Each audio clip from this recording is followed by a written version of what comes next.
স্পষ্টভাবে দুর্নীতি করেছে। আমাকে জিজ্ঞাসা করেন কেন? আপনি দায়ী, আপনি দায়ী। আপনারা এই সাংবাদিক আছেন 10-12 জন, আপনারা দায়ী। আপনারা পেপার পত্রিকায় স্পষ্টভাবে ডকুমেন্ট সহ দেখিয়েছেন কীভাবে ওয়াসায় চাকরি দিয়েছে, কীভাবে দুর্নীতি করেছে, কীভাবে বদলি করেছে, তার পিএস 344 কোটি টাকার মালিক হয়েছে, তার বাবা ঠিকাদারি করছে একজন শিক্ষক হয়ে।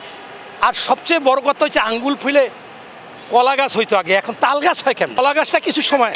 তাহলে অতএব এই যে বিষয়গুলো, এগুলো তো স্পষ্ট। আর ক্ষমতা দেখেন না যে ও যখন উপদেষ্টা ছিল, যে বিরুদ্ধে কথা বলতো তাকে গ্রেপ্তার করতো।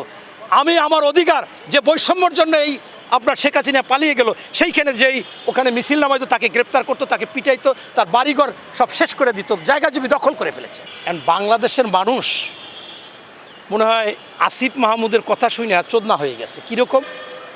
উনি বলে যে আমার হিসাব চাইলে বাংলাদেশের 18 কোটি মানুষ জুলাইয়ের মতো নামবে আসবে ডাক দিলে।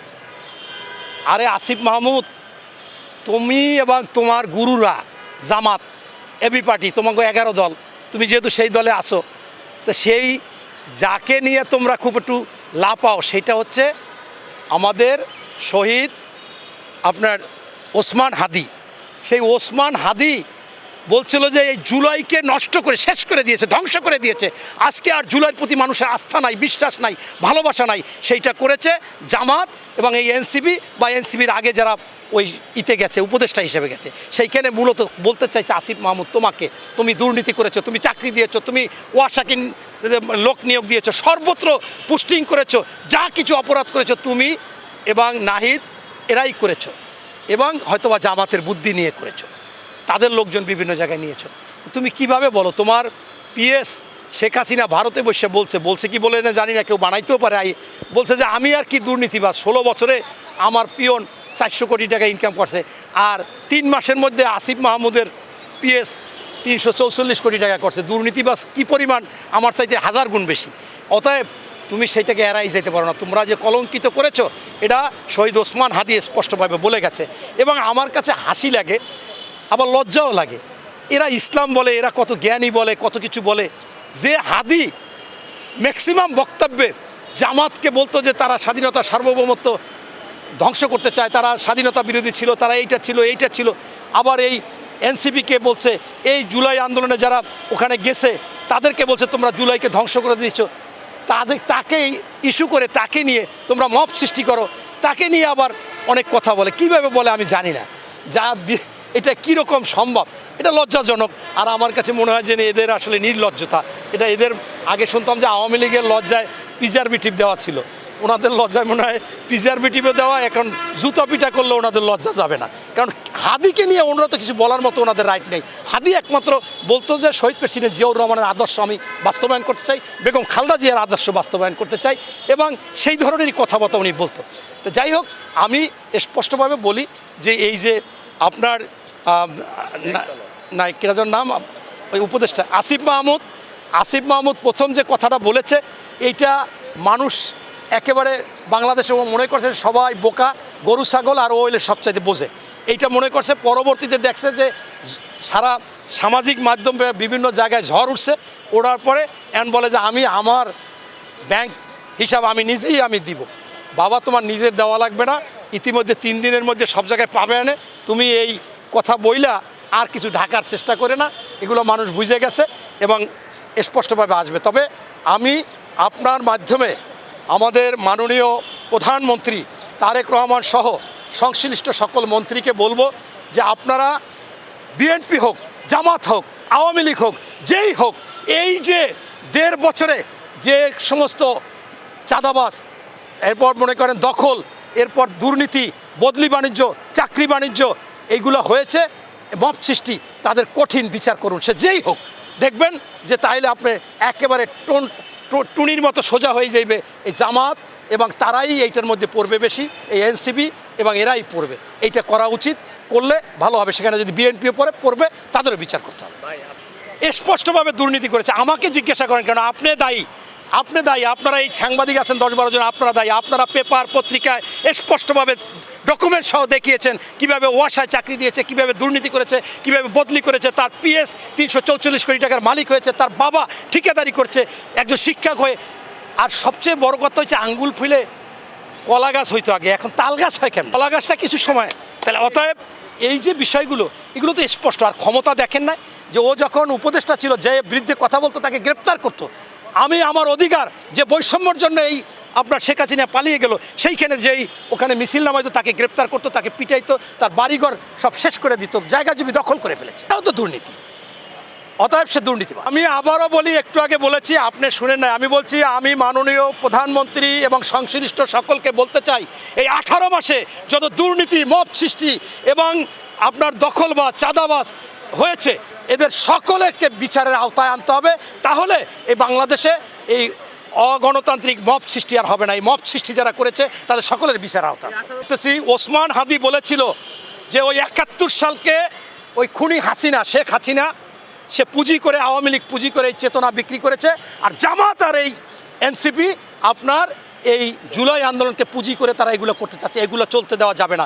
এই জুলাই আন্দোলনে আমি, আমার ছেলে ক্ষতিগ্রস্ত হয়েছি। এরকম আমাদের বিএনপির 60% মারা গেছে, ওদের কেউ মারা যায়নি, মারা গেছে আমাদের এবং ওই জনতা, ছাত্র। এরা, আমি একটু আগে বলেছিলাম যে মোড়লগঞ্জে 2 জন ছাত্র মারা গেছে মাত্র 8ম শ্রেণী। তারা হেঁটে যাচ্ছিল 2 দিনে গুলি খেয়ে মারা গেছে। তারা তো মনে করেন কৌতূহলায় আসছে, বা বাবা আসছে দেখতে আসছে, বা হেঁটে যাচ্ছিল। এরকম ব্যবসায়ীরা, ছাত্র, জনতা, গার্মেন্টস শ্রমিক, এই যারা জুলাই চেতনার কথা বলে, এরা কেউ হত্যা হয় না, কেউ শহীদ হয় না, এরা এটা বলতেই পারে, এদের মায়া নাই। এইটা টকশোতে এসেও বলে এরা হইলে আহাম্বকের রাজ্যে বাস করে, বোকার স্বর্গে বাস করে। আপনার আমাদের শুরুতে মাননীয় মহাসচিব স্পষ্টভাবে জানাইছে যে আমরা এই আন্দোলনে সরাসরি নাই, আমাদের সমর্থন আছে। কেন বলেছে? ওই লঙ্গির থেকে তলে থেকে যদি বলে যে ওইটা আমাদের কৌশল ছিল, যারা আওয়ামী লীগের, ছাত্রলীগের থেকে স্লোগান দিয়ে যদি কৌশল, আর তারেক রহমান ছোট্ট একটা কৌশল করেছে যে আপনারা প্রত্যেকটা আন্দোলন সংগ্রামে যাবেন, কিন্তু আপনাদের কথা বললে ওরা আমাদের গুলি চালায় বিএনপি বাইরে ফেলা যাবে। সেই জন্য আপনারা করবেন কি, সকল জায়গায় যাবেন। আপনাকে আমি প্রশ্ন করি, আজকে আমার ছেলেকে নিয়ে একদিনও আমি বাদ দিই নাই। আমি কিভাবে জানলাম যে আজকে আমার যেতে হবে উত্তরায়? কিভাবে জানলাম আজকে যাইতে হবে মিরপুরে? কিভাবে জানলাম আজকে যাইতে হবে 10-এ? কিভাবে জানলাম আজকে প্রেস ক্লাবে? কিভাবে জানলাম আজকে আমি শহীদ মিনারে? কারণ এইটা তারেক রহমান আমাদের সকলকে আবার জানাই দিত। আমাদের যে টিমগুলো ছিল কেন্দ্রীয়ভাবে জানাই দিত, তারা আবার আমাদেরকে জানাই দিত, অঙ্গ সংগঠনকে জানাই দিত, আমরা সেইখানে যাইতাম। তাহলে আমরা কেমনে এই আন্দোলনে গেলাম? আমরা কেন আন্দোলনে? আচ্ছা, সব বাদ, আমাদের 60% লোক শহীদ হইলো কীভাবে? এইরা হচ্ছে, এইরাই মোনাফেক। যারা এইগুলো বলে, যারা এই মিথ্যা কথা বলে, গুজব ছড়ায়, এরাই মোনাফেক। কারণ এদের কেউ শহীদ হয় না। শহীদ 60% ডাইরেক্ট বিএনপির হয়েছে। 800 সামথিংয়ের মধ্যে 60% বিএনপি। শেষ একটা কথা বলি, আমি শেষ করবো। আমার একটা ইফতার পার্টিতে যাবো। আপনার হচ্ছে, আমি সেদিন একটা ইফতার পার্টি দেখেছি, আমার ছেলে প্রেসিডেন্ট কাপ পাইছে স্কাউটে। তো অভিভাবকদেরকেও দাওয়াত দিছে, 2টা ছেলে পাইছে। ছেলে মেয়ে প্রায় ওইটা ক্লাবে 500। তা আমি যে টেবিলটায় বসছি 6 জন করে ইফতারিতে বসা যায়। তা আমি আর 5 জন। তো বসার পরে 3 জন লোক বলে আপনাকে খুব চেনা চেনা লাগে, ভালো আছেন, হ্যান্ডশেক করছে। আমি হ্যাঁ। তা আমি বললাম আপনার নাম কি? আমি বললাম আমার নাম ডক্টর কাজিমুল। তো আপনার সাথে তো আমি জেলে ছিলাম 18 সালে। আমি জি, আপনার কোন সংগঠন? না সংগঠন না, এমনি নিয়ে গেছে। এরকম ইনিয়ে বিনিয়ে ইফতারি শেষ। একটা পর্যায়ে আমি বললাম না, আপনি সংগঠন করেন বলেন। তো বলে না, শোনেন, আপনি যে বক্তব্য দেন জামাত জান্নাতের কথা বলছে, বিশ্বাস করেন একজনও জান্নাতের কথা বলে নাই। আমি কি বলেন? একজনও বলে না। কেন? আমি তো এখন এই ভিডিওটা দেখেন, আপনাদের যে বুদ্ধিজীবী, আপনাদের ব্যারিস্টার শাহরিয়ার, আমি বলি বাটফার শাহরিয়ার, সে টকশোতে গিয়ে 71-এ 24-এ কয়েকটা যাই বলছে, একই বক্তব্য বলছে যে আপনি যদি জান্নাতে যেতে চান, জামাত ছাড়া কোনো বিকল্প নাই, নো অপশন। তাহলে এর মানে কি? আবার বলছে যে রোজ কিয়ামতের দিন যদি দাঁড়িপাল্লায় ভোট দেন, তাহলে ওখানে বলবেন কি? যাই বলতে পারবেন যে আমি দাঁড়িপাল্লায় ভোট দিচ্ছি। এরপর আপনাদের সেলিম মেয়র নির্বাচন করতে চাইছিল না, করছিল। সে বলছে লা ইলাহা ইল্লাল্লাহ, জিতবে আবার দাঁড়িপাল্লা। সেও জান্নাতের কথা বলছে। আমার কাছে 17টা ভিডিও আছে। ঠিক আছে হ্যাঁ। এখন বলে যে শোনেন, সব বাদ দেন, আপনারা এখন এই আওয়ামী লীগ যাতে না আসতে পারে, মিলামিশা আমরা এই বিএনপি আর জামাত দেশটাকে চালাই। আমি ভালো কথা বলছি, কিন্তু রক্তের দাগ শুকায় নাই। আপনাদের জামাতের আমির কত সুন্দর চেহারা। 8ই আগস্ট না 11ই আগস্ট যে বাংলাদেশের সবচাইতে বিএনপি জামাত বিরোধী কথা বলছে, ইকবাল সোবাহান, যিনি ওই বসুন্ধরার মালিক, সেইখানে আপনার জামাতের আমির চলে গেল, যাইয়া আজা গাইল, তার ছেলের লাগে পাশে আছে। কেমনে করলো? নাবিল গ্রুপের মালিকরে নিয়ে নিল পাশে বসায়। এই এনা গ্রুপের মালিক এনায়েতুল্লাহরে নমিনেশন দিছে। তো এই যে কেমনে পারবেন? এরকম সারা বাংলাদেশে তো হয়েছে। কয় আগেরগুলো বাদ দেন। আমি কেমনে বাদ দিবেন কন? আপনারা তো দিতে পারবেন না। আপনার ভূমিকম্প হইল শুক্রবার, আজকে মানে ওই দিনই, শুক্রবারই ওই দিন এলে আমারই। আমি বললাম সেই রোজার দিন জুমার নামাজ পড়িয়া কোথায় ধর্ষণ হয়েছে, সেখানে ডিআইজি গেছে, 48 ঘন্টার আলটিমেটাম দিয়েছে, 24 ঘন্টায় গ্রেপ্তার করছে, দর্শক বানাই দিয়েছে আমাদের তারেক রহমান, স্লোগান দেয় বিশ্রী ভাষায়, কয় কাঠ রাখ, এইটা রাখ, দর্শক দর্শক। এই যে আপনারা করেন, আপনাদের বিরুদ্ধে আজ পর্যন্ত কোনো কথা বলছে? কয় বলছে। কি বলছে? কয় আমাদের এই তারেক সাহেব বলছে জান্নাতের টিকিট। আমি বললাম বলে নাই ভাই, উনি 2টা মিটিংয়ে 2জন লোককে আনছে, আইনে তো বলতে পারে না যে নামাজ পড়েন, এটা খারাপ দেখ, পাপও হয়। বলছে বাবা আপনি কি এই হজ করেছেন? বলছে হ্যাঁ। তা ভালো, আচ্ছা বলেন জাহান্নাম আর জান্নাতের মালিককে? আল্লাহ। এরকম 2 জায়গায় বলছে। আপনার আমির বলছে যে লন্ডন থেকে মুফতি আইছে। আরে ভাবি মুফতি লাগে? এটা তো হিন্দু, মুসলমান, খ্রিস্টান সবাই জানে যে জান্নাত জাহান্নামের মালিক আল্লাহ। এতে কোনো মুফতি লাগে? তাহলে আপনাদের 101 জন মুফতি বলছে যে এই জামাত কোনো মুসলমান, অমুসলিম, জামাতে ভোট দিলে হারাম, জামাত কোনো ইসলামিক দল না, এটা মানে না। মুফতি বলছে, আপনারা মুফতিটা নিয়ে আসেন। ভাই এগুলো সব বাদ দেন, হ্যাঁ এখন কিভাবে এটা করা যায়? আমি বললাম করা যাবে। আপনাদের